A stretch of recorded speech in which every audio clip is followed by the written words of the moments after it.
Whether it be on the tracks or field, on the basketball court, or even on the chessboard, sport rivalries between the United States and the Soviet Union always had a huge impact. Today's episode of 3 Minutes for Glory takes place on February 24, 1980, in the Olympic Arena in Lake Placid.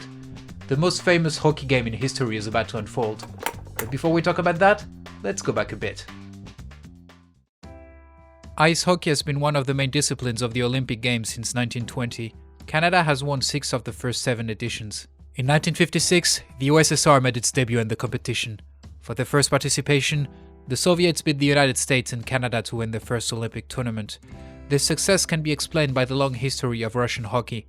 The USSR also had one of the strongest professional leagues in the world at the time. The Soviets will win 5 of the next 6 editions. The United States organized their third Winter Olympics in 1980. On the political level, the situation is getting more tense between the two superpowers. On December 24, 1979, the Soviet Union attacked Afghanistan. As a result, tensions between the United States and the Soviet Union are at levels not seen since the end of the Cuban Missile Crisis nearly 20 years prior. On the ice of Lake Placid, the Soviets easily defeat their opponents and advance to the final round, with 2 points thanks to their victory over Finland. The United States only have 1 point after a draw against Sweden. The Americans are therefore forced to beat their next opponent, the mighty Soviet Union. The USA play at home, which might be their only advantage. The reigning 4-time Olympic champions can count on legendary players, such as Boris Mikhailov, team captain, or Vladislav Tretiak, double Olympic champion and CSKA Moscow goaltender.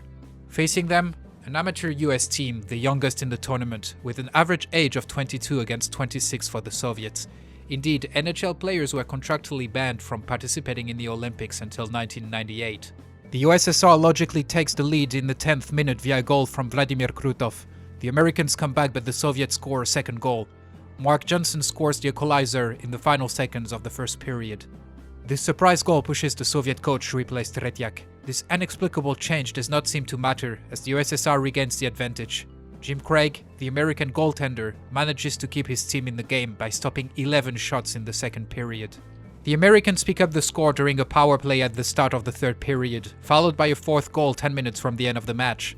The score is still 4-3 with 10 seconds remaining. 5 seconds left in the game. Do you believe in miracles? Yes!